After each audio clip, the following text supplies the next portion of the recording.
तो हमारी जिम्मेदारी एज अ शिक्षक कई गुना बढ़ जाती है, क्योंकि हम ही कहते हैं कि हमारे स्कूलों में आने वाले बच्चे को तो कुछ आता नहीं है। प्राइमरी वाला यही कहता है 8वीं की कक्षाओं में जाए, क्योंकि 10 जिलों में बीएसए रहा हूं, 2 जिले में दूसरा जिला अभ्यास करते हुए और 1 जिले में प्रिंसिपल रहा हूं। तो मैंने ये पाया है कि हमारे शिक्षकों की मनोदशा यही होती है कि साहब प्राइमरी में जो हमारे पास आता है वो स्टफ अच्छा नहीं है। सेकेंडरी वाला कहता है कि प्राइमरी वाले ने कुछ बढ़ा के नहीं भेजा था, तो पास होके चले आए। डिग्री वाला भी कहता है कि 11-12 वालों ने कुछ नहीं किया और डिग्री भी पा जाता है। मतलब हम कर क्या रहे हैं? हम कर क्या रहे हैं? हम ये तो नहीं कह सकते ना कि प्राइमरी वाला हमारा हिस्सा नहीं है, या सेकेंडरी वाला हमारा हिस्सा नहीं है, या डिग्री वाला हमारा हिस्सा नहीं है। और ये दुनिया की सबसे बकवास थ्योरी है कि इस बच्चे को कुछ नहीं आता। आप देखिए ना, इसको जरा पीछे ले जाके देखिए तो ये तो समाज भी आपसे कहता था कि आपको कुछ नहीं आता। क्या आपको कुछ नहीं आता? आपको मौका नहीं मिला, इसलिए आप अपना प्रदर्शन नहीं कर पाए।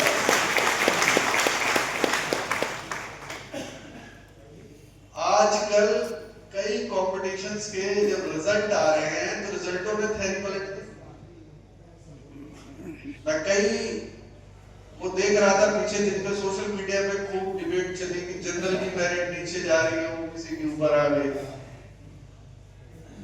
भाई आप खुला आसमान तो दें, हौसले, योग्यता और विश्वास की कोई कमी नहीं।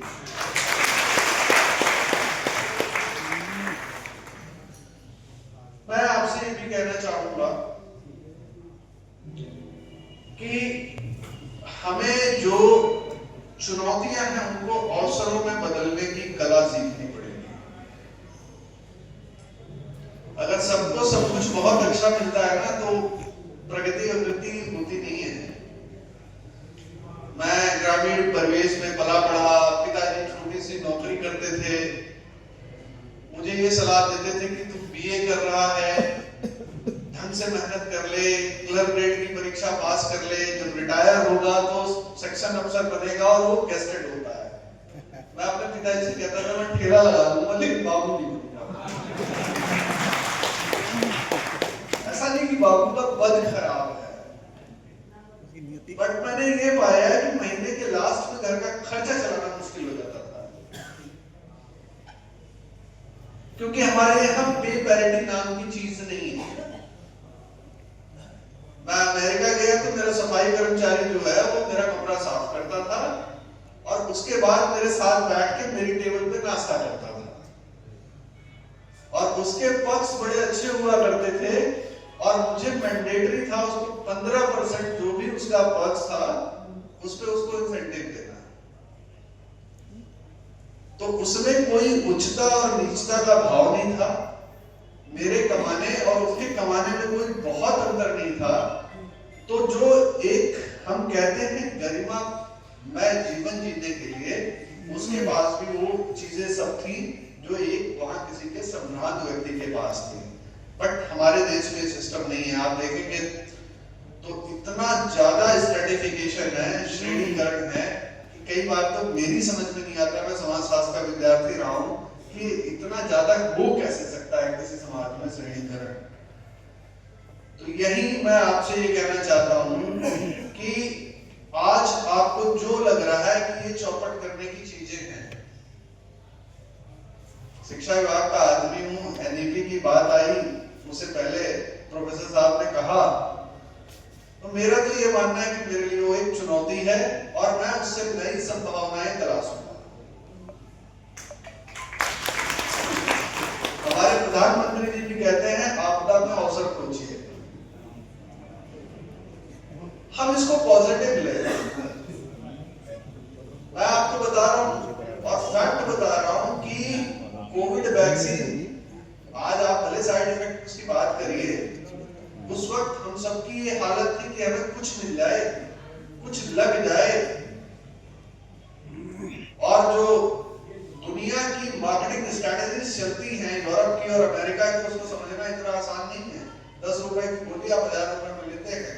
और वैसे में उस आपदा के समय में आप ही हम लोगों ने मिलकर, हमारे ही देश के बंधु बांधवों ने मिलकर कोवैक्सीन बनाई और 182 देशों को भेजा।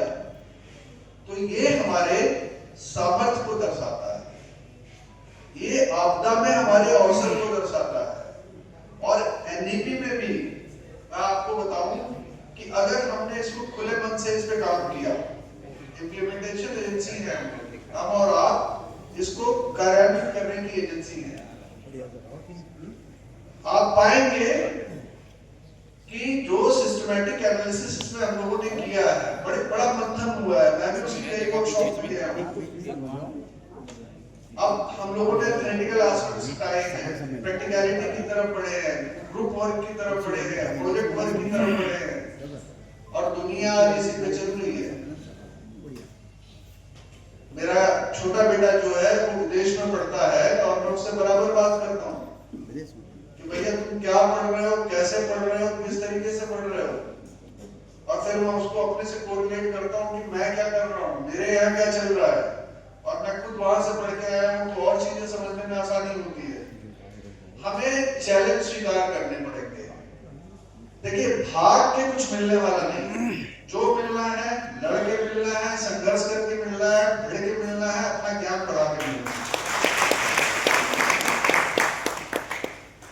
और अटल जी की जन्म जयंती भी चल रही है। अटल जी ने एक कविता लिखी थी ना, रार नहीं मानूंगा, रार नहीं, काल के कपाल पे मैं लिखता मिटाता हूँ, गीत नए गाता हूँ। तो हमें सीखना चाहिए, हमें सीखना चाहिए, हमें अपने बच्चों को भी सिखाना चाहिए। रामेश्वरम कितनी दूर है, कलाम साहब को जब इंजीनियरिंग कॉलेज में जाना था तो उनकी बहन को अपने गहने गिरवी रखने पड़ते थे, लेकिन उन्होंने भारत के लिए क्या कुछ कर दिया। हमारी सारी उपलब्धियां जो है अपने लिए ही नहीं है, अपने लोगों के लिए भी है, अपने समाज के लिए भी है, अपने देश के लिए भी है, और दुनिया के लिए भी है, क्योंकि अब दुनिया आपकी सिमट गई है। आदरणीय गुरुजनों, आपसे मैं यही चाहूंगा, या मेरी अपेक्षा कह लीजिए, मेरी अभिलाषा कह लीजिए, मेरा निवेदन कह लीजिए, कि हम जहां जिस रूप में जो कर सकते हैं, जितना बेहतर कर सकते हैं, हम वो करके दिखाएंगे। हम अपने यहाँ पढ़ने वाले हर एक बच्चे को सामर्थ्यवान बनाएंगे, हम उसकी जिज्ञासाओं को शांत करेंगे, और उसमें ऐसी नई जिज्ञासाएं बन पाएंगे जिससे वो नए ज्ञान की खोज कर पाए, नया सृजन कर पाए, और हमें, हमारे समाज को, हमारे देश को आगे लेकर गया।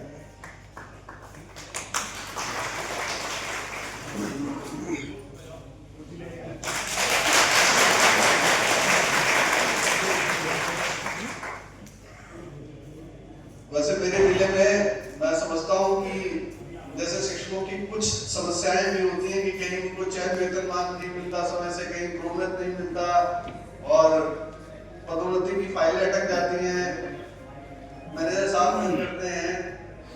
कुछ समस्याएं इस जिले में भी होंगी, मैं ऐसा नहीं कहता कि 100% हाईवे पे है ये, लेकिन मैं ये जरूर कहता हूँ कि 90 के स्पीड से 100 के पेज पे हमारी भी गाड़ी चल रही है जिले में।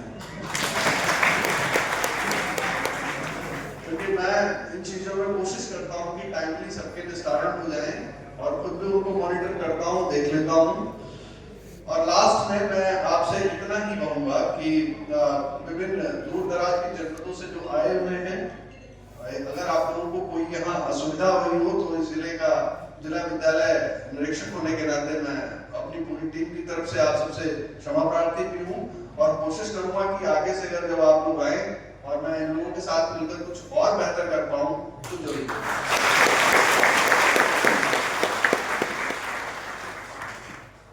और लास्ट में बस इतना कहूंगा कि शिक्षक जो है वो समाज का पथ प्रदर्शक है। हमारे पास जब कुछ नहीं था तो भी हम टॉर्च बियरर थे, जब कुछ नहीं था, मैनेजर साहब तनख्वाह नहीं देते थे, पैसा आता था घर ले जाते थे, बोल नहीं पाते थे हम लोग, और आज हमारे पास बहुत कुछ है।